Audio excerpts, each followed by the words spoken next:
जय श्री राधे। पूज्य श्री सद्गुरुदेव भगवान के चरणों में प्रणाम। ब्रज अनुरागी ठाकुर श्री घनश्याम दास जी का जीवन चरित्र। पूज्य श्री ठाकुर जी की दिव्य अनुभूतियाँ। श्री विमल नारायण जी के यहाँ अनुभूति। श्री ठाकुर जी जब भी श्री राधा अष्टमी के लिए गोरखपुर जाते तो बीच में कानपुर में रुक जाते थे। श्री ठाकुर जी कहते कि कानपुर मेरा बीच का विश्राम स्थल है। यहाँ तक मेरी आँखों के आगे पूज्य श्री महाराज जी बने रहते हैं। कानपुर से आगे गोरखपुर की ओर बढ़ते ही पूज्य बाबा नेत्रों के सामने दृष्टिगोचर होने लगते हैं। मुझे ऐसा लगता है कि मानो यहाँ तक पूज्य श्री महाराज जी मेरी संभाल करते रहे। अब इसके आगे पूज्य श्री राधा बाबा मेरी संभाल कर रहे हैं। श्री ठाकुर जी कानपुर में श्री विमल नारायण जी के यहाँ रुकते थे। ये पी रोड के पास श्री दुर्गा मंदिर वाली गली में रहते थे। उनके यहाँ पर युगल सरकार की सेवा होती थी। श्री विग्रह एक अलग कक्ष में विराजमान थे। एक बार ठाकुर जी उनके घर की छत पर लेटे हुए थे। लेटे लेटे ही स्वप्न में उन्होंने देखा कि श्री कृष्ण विग्रह पसीने से भीगे हुए हैं। अचानक ऐसा दृश्य देखकर वे कुछ चिंता में पड़ गए और नींद से जाग उठे। तुरंत ही वे श्री विमल नारायण जी के ठाकुर मंदिर में गए। वहाँ उन्होंने पाया कि भयंकर गर्मी और उमस से कमरा एकदम गर्म है। कक्ष के सभी दरवाजे खिड़की बंद हैं। 1 मिनट भी वहाँ रुकना कठिन हो रहा है। उन्होंने तुरंत सारी खिड़कियाँ खोली, पंखा चलाया, ठाकुर विग्रह के वस्त्रों को ठीक किया। जब उमस कुछ कम हुई, बाहर की ताज़ी हवा भीतर प्रवेश करने लगी, तब जाकर ठाकुर जी का मन प्रसन्न हुआ। उस दिन के बाद से सब लोग ठाकुर सेवा में सचेत रहने लगे। श्री हनुमान जी की अनुभूति। एक बार दिल्ली के ईस्ट ऑफ कैलाश में पूज्य महाराज जी व श्री ठाकुर जी नित्य भ्रमण के लिए निकले। घूमते हुए जब वे एक चौराहे के निकट से गुजर रहे थे, तब श्री ठाकुर जी को एक आवाज़ सुनाई पड़ी, अरे भाई, मैं भी यहाँ हूँ, क्या इधर नहीं आओगे? यह आवाज़ बड़ी मधुर व स्पष्ट थी। ठाकुर जी चौंक पड़े। पूज्य महाराज जी ने उनसे पूछा कि क्या बात है। श्री ठाकुर जी ने कहा कि महाराज श्री, इस ओर चलते हैं। महाराज जी बोले, ठीक है। दोनों लोग मुड़कर अभी कुछ आगे बढ़े ही थे कि एक प्राचीन श्री हनुमान जी का मंदिर दिखाई दिया। तब श्री ठाकुर जी ने श्री महाराज जी को वह बात बताई कि इन्होंने आवाज़ देकर बुलाया है। श्री महाराज जी ने तुरंत श्री ठाकुर जी से भोग लगवाया। श्री ठाकुर जी ने श्री हनुमंत लाल जी को प्रणाम किया, भोग लगाया और उनकी अहेतु की कृपा को देखकर गदगद हो गए। अंतर्यामित्व की झलक। पूज्य घनश्याम दास ठाकुर जी के जीवन में कुछ ऐसी घटनाएं घटित हो जाती थी जिनसे ऐसा प्रतीत होता था कि इनके अंदर दूसरों के मन की बात जान लेने व भावी घटनाओं का आभास पा जाने की क्षमता थी। कभी कभी विनोद पूर्वक नवीन साधकों से कहते थे कि मेरे पास एक्सरे मशीन है जिसमें सब दिख जाता है। इसके अलावा पूज्य श्री राधा बाबा को भी इनकी स्वरूपाई के समय इनके अंतर्यामित्व के अनेक अनुभव हुए जिन्हें पिछले पन्नों में लिखा जा चुका है। यह था पूज्य बाबा के मन की बात जानकर उनसे कपोल में चपत लगाने के लिए कहना, बाबा की इच्छा जान उच्चिष्ट अमरूद प्रसादी के रूप में देना, पूज्य बाबा के मनोकूल पदों का गायन करने लग जाना, उनकी इच्छा के अनुरूप हाव भाव पूर्ण नृत्य करने लग जाना, उनकी शैया पर उनकी भावना के अनुसार पुष्प संरचना कर देना, सारंगी वादन में पूज्य बाबा की इच्छा अनुसार राग निकालना, पूज्य बाबा के चिंतन के अनुसार लीला का पद गाना। इसी प्रकार पूज्य श्री महाराज जी के साथ रहते हुए भी अनेक बार ऐसा हुआ कि पूज्य श्री महाराज जी के चिंतन में आई हुई लीला उनके हृदय में प्रतिबिंबित हो गई। पूज्य श्री महाराज जी के मनोभावों को पढ़कर तत्काल उनकी यथोचित सेवा संपन्न कर देते। एक बार पूज्य महाराज जी ने भी श्री ठाकुर जी की आध्यात्मिक स्थिति व क्षमता के बारे में बड़वानी में श्री कैलाश भाई के यहाँ भक्तों के मध्य चर्चा में संकेत किया था।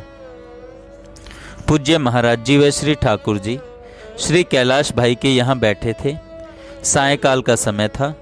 श्री ठाकुर जी पूज्य महाराज जी से बोले, महाराज जी, मैं लघु शंका आदि से निवृत्त होकर आता हूँ, आप तब तक थोड़ा विश्राम कर लें। पास में बैठे एक भक्त विनोद जी के मन में आया कि देह धर्म संतों को भी नहीं छोड़ता। तभी पूज्य महाराज जी ने कहा, विनोद, मेरे पास आओ, सुनो। श्री ठाकुर जी का यह समय नित्य रास विहार के दर्शन का है। लघु शंका के लिए जाना तो एक बहाना है।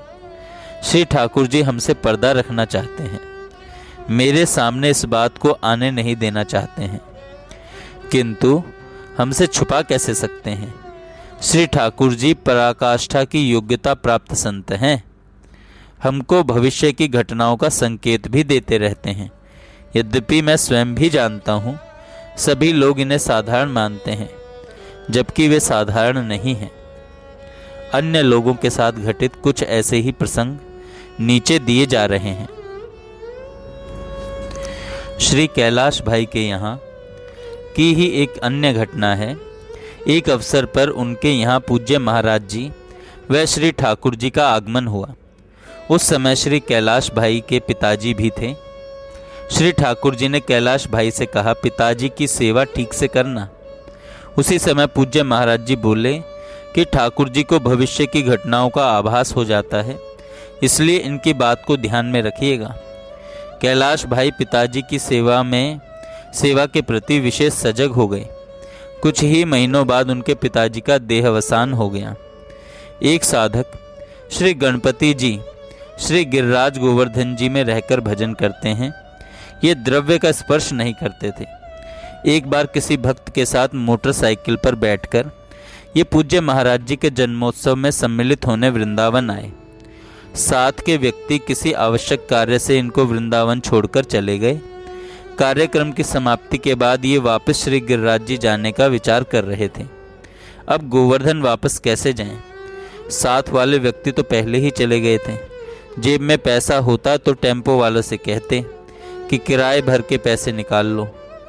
फिर भगवद योगक्षेम पर निर्भर होकर चलते समय ये श्री ठाकुर जी को प्रणाम करने गए। प्रणाम करके जैसे ही चलने को हुए तभी श्री ठाकुर जी ने उन्हें रोक लिया और उठकर अपने कक्ष में गए। भीतर से ठीक उतने ही रुपए लेकर आए जितना कि गोवर्धन तक जाने के लिए किराया होता था। श्री ठाकुर जी ने उन रुपयों को गणपति जी की जेब में डाल दिया। श्री गणपति जी कुछ बोल न पाए और आश्चर्यचकित थे कि मैंने अपनी समस्या की चर्चा किसी से भी नहीं की। श्री ठाकुर जी को कैसे पता चल गया? एक बहन सुमन अपने घर में रहकर भजन किया करती थी। उन्होंने विवाह नहीं किया। लोगों से यह सुनती थी कि बिना गुरु किए भजन में उन्नति नहीं होगी, अतः गुरु की तलाश में रहा करती थी। कई परिचितों से अपने गुरुओं की ओर इनका ध्यान आकर्षित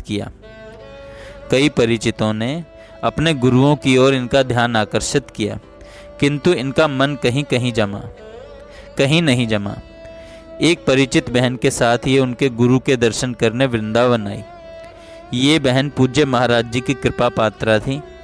जब दोनों लोग श्री वेणु विनोद कुंज में घुसे और घुसते ही शशि बहन जी, मेरठ वाली शशि बहन जी ने बाबा बनवारी शरण जी को प्रणाम किया। सुमन जी के मन में यह विचार उठा कि इनको तो मैं गुरु नहीं बनाऊंगी।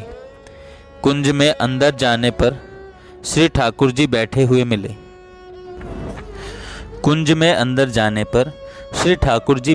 मिले। उनको देखकर इनके मन में उन्हें भी गुरु बनाने या ना बनाने के विषय में संकोच था या ऊहापोह थी। जब ये शशि बहन जी के साथ श्री ठाकुर जी को प्रणाम कर रही थी तभी श्री ठाकुर जी बोल पड़े, मैं तेरा गुरु नहीं हूँ। पूज्य महाराज जी तो अंदर विश्राम कर रहे हैं, उनसे अपराह्न 4 बजे भेंट करना। श्री ठाकुर जी के मुख से यह बात सुनकर इन्हें आश्चर्य हुआ और दुविधा समाप्त हुई। शाम को 4 बजे पूज्य महाराज जी के दर्शन किए और प्रथम दर्शन में ही इनका मन पूर्ण रूपेण समर्पित हो गया। एक अन्य घटना में सुमन जी एक बार श्री गिरिराज जी की परिक्रमा करके टेम्पो से आ रही थी। रास्ते में इनका टेम्पो दूसरे टेम्पो से टकरा गया। टेम्पो क्षतिग्रस्त हो गया, किंतु यात्रियों को कोई चोट नहीं आई। जब ये श्री वेणु विनोद कुंज में आकर श्री ठाकुर जी को प्रणाम करने लगी तो श्री ठाकुर जी ने पूछा, तेरी हड्डी पसली ठीक तो है, टूटी तो नहीं? इन्होंने कुछ उत्तर नहीं दिया। बाद में इन्हें आश्चर्य होता रहा कि श्री ठाकुर जी ने टेम्पो दुर्घटना के कारण मेरी कुशलक्षेम पूछी है। इन्हें उस घटना का कैसे आभास हो गया। इंदौर में श्री राधे श्याम जी गुप्ता के घर पूज्य श्री महाराज जी ठहरे हुए थे। उनके दर्शन के लिए प्रतिदिन अनेक लोग आते थे। एक छात्रा तरुणा महाजन अपनी कक्षाएं छोड़कर लगातार 8-10 दिन तक नित्य पूज्य महाराज जी के दर्शन हेतु आती रही। एक दिन इनके मन में विचार आया कि कक्षाएं छोड़ रही हूँ, कहीं इस बार मैं फेल न हो जाऊं। सामने श्री ठाकुर जी बैठे हुए थे। इधर इनके मन में विचार उठा ही था, तभी श्री ठाकुर जी ने तरुणा के सिर पर हाथ रखते हुए कहा, ऐसा नहीं सोचते। बाद में जब रिजल्ट निकला तो पूरे विश्वविद्यालय में प्रथम स्थान पर आई और उन्हें गोल्ड मेडल से विभूषित किया गया। इंदौर की अनीता गुप्ता का विवाह जिस लड़के से तय किया जा रहा था वह लड़का इन्हें पसंद नहीं था। मन में अनीता बहुत उलझन में थी, किंतु किसी से भी अपने मन की उलझन को व्यक्त नहीं किया था। इसी बीच एक दिन श्री ठाकुर जी का पत्र इनके छोटे भाई कमलेश जी के नाम से पहुंचा। लिखा था, अनीता से कहना चिंता न करें। पत्र का भाव तब समझ में आया जब लड़के ने विवाह से इनकार कर दिया। एक बार अनीता श्री वेणु विनोद कुंज आई थी। मन में इच्छा हुई कि श्री ठाकुर जी के हाथ से प्रसाद मिलता तो अच्छा होता। जब श्री ठाकुर जी के कक्ष में उन्हें प्रणाम करने गई तो श्री ठाकुर जी ने अपनी मुट्ठी खोलकर प्रसाद का आधा पेड़ा उन्हें देते हुए कहा, इसे तू पाले। श्री महाराज जी के कृपा पात्र श्री अवधेश कुमार मिश्र एक बार गोरखपुर पूज्य श्री राधा बाबा के जन्मोत्सव में सम्मिलित होने गए। ट्रेन लेट होने से वे उत्सव में सम्मिलित नहीं हो पाए। वहां से वे जब वृंदावन आए तो श्री ठाकुर जी ने पूछा, क्यों तुम मुझे गोरखपुर में उत्सव के समय दिखे ही नहीं, कहाँ रहे? अवधेश जी को आश्चर्य हुआ कि श्री ठाकुर जी को इस बार ठंड की वजह से गोरखपुर पहुंचे ही नहीं थे। श्री ठाकुर जी तो इस बार ठंड की वजह से गोरखपुर पहुंचे ही नहीं थे, मुझे कहाँ से देखते रहे? अवश्य ही वे सूक्ष्म रूप से वहां उपस्थित रहे होंगे। कानपुर के एक भक्त श्री रामकृष्ण शुक्ल के यहाँ श्री ठाकुर जी गोरखपुर से पधारे। वे श्री ठाकुर जी को लेने स्टेशन गए।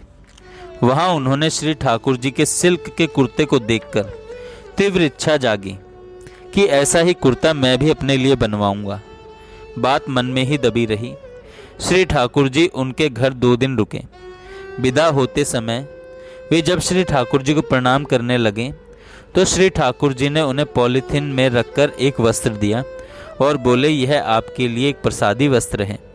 बाद में उन्होंने खोलकर देखा तो वही कुर्ता था जिसे 2 दिन पहले स्टेशन में देखकर उनका मन लालायित हुआ था।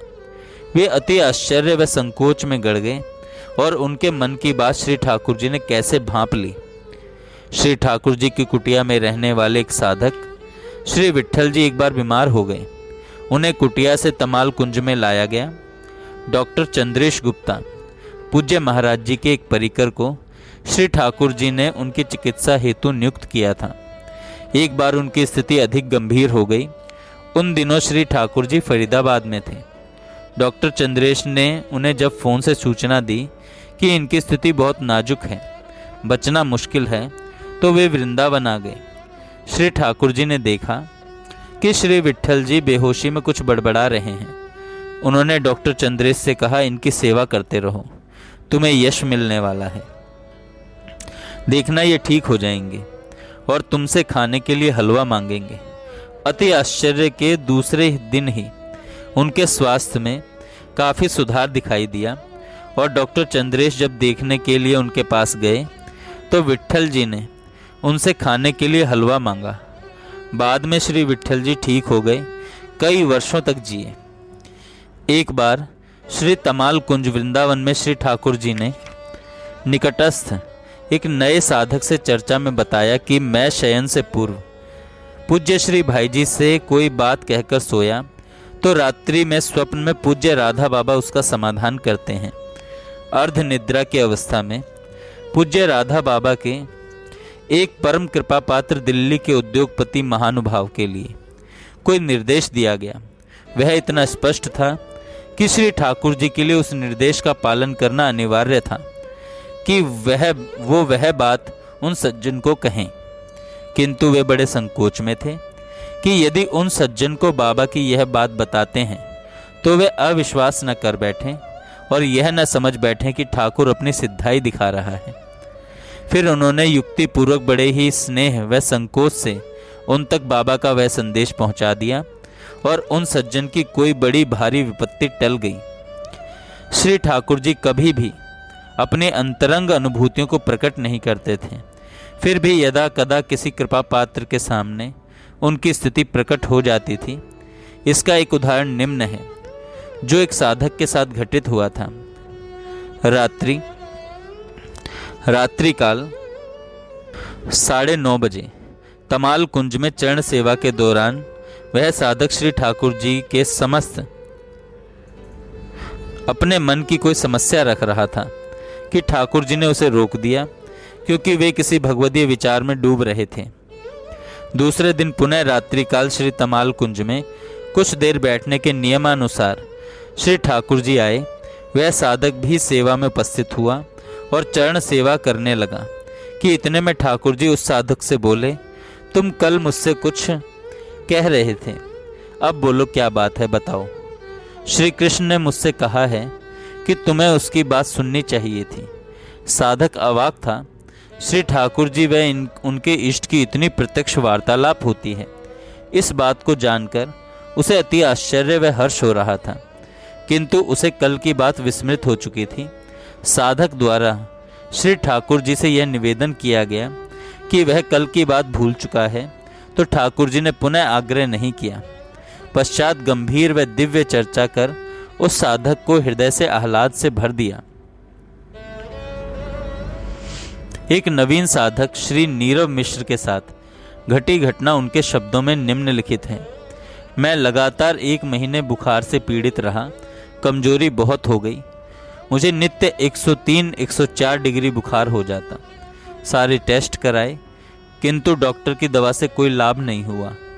एक दिन मुझे स्वप्न हुआ कि पूज्य ठाकुर जी तमाल कुंज स्थित कमरा नंबर 3 में विश्राम कर रहे हैं। दोपहर का समय है। मैंने वहां जाकर उनसे कहा कि ठाकुर जी मुझे 1 महीना हो गया, बुखार जाता ही नहीं, कमजोरी भी बहुत अधिक है। इतना कहते कहते मैं रो पड़ा। पूज्य ठाकुर जी लेटे हुए थे, उठकर बैठ गए। उनके हाथ में माला झोली थी। उन्होंने अपना एक हाथ मेरे मस्तक पर रखते हुए सांत्वना प्रदान की, मुस्कुराते हुए दृष्टिपात किया। थोड़ी देर में स्वप्न टूट गया। आंखें खोली तो प्रातः काल का समय था। उसी दिन से मुझे ज्वर में आराम मिल गया और मैं पूरी तरह स्वस्थ हो गया। जय श्री राधे।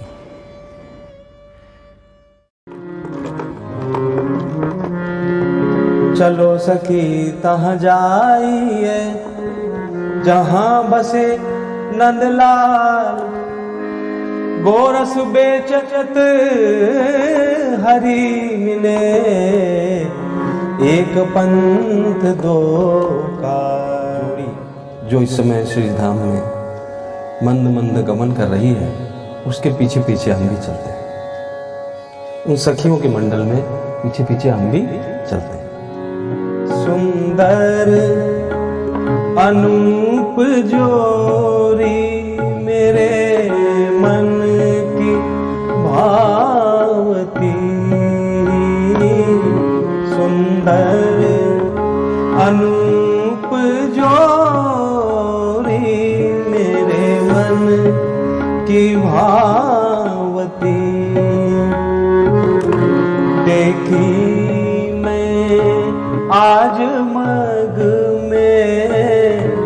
कुंजन सोआवती।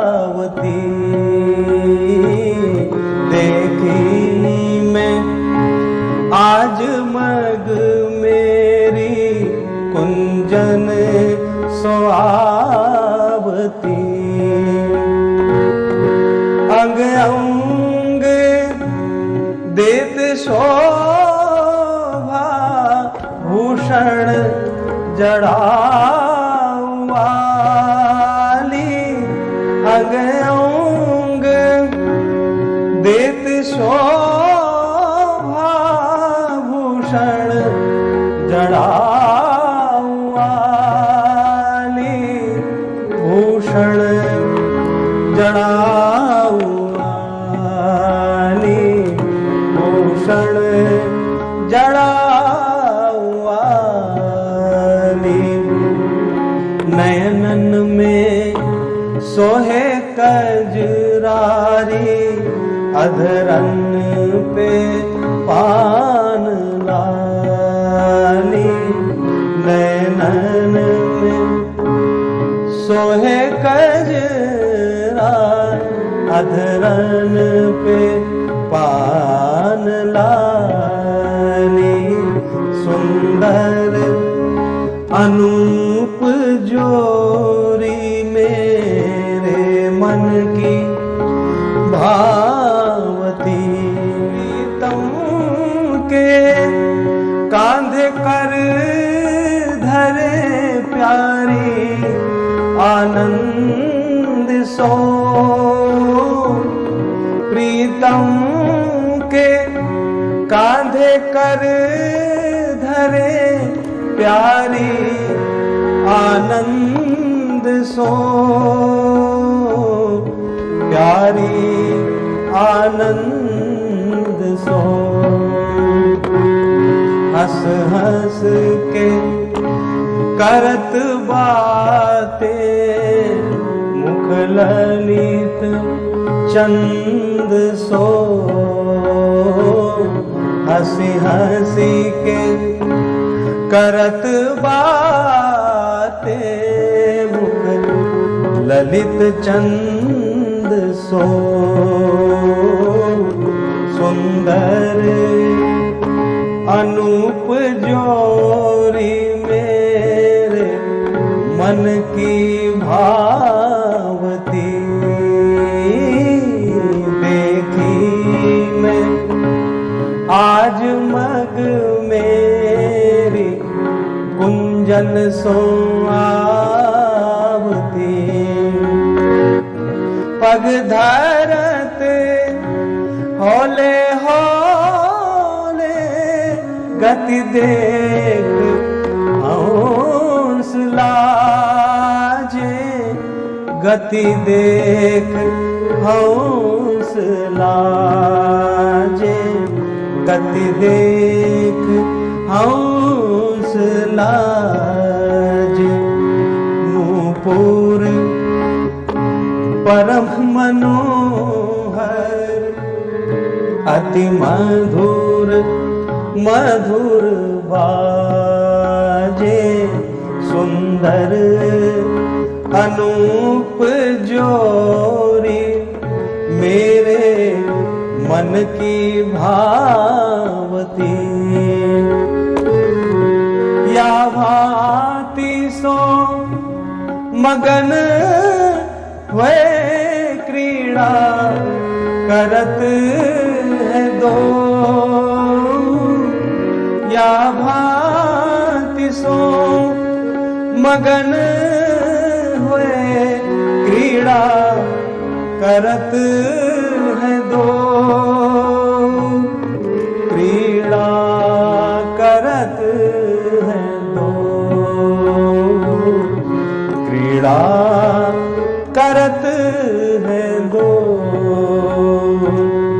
नारायण रसिक जन बिना ये रस न जाने कोई।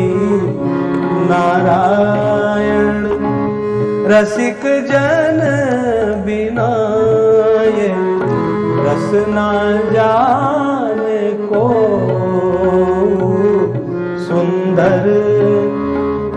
अनूप जोरी मेरे मन की भावती, देखी मैं आज मग में कुंजन सो आवती।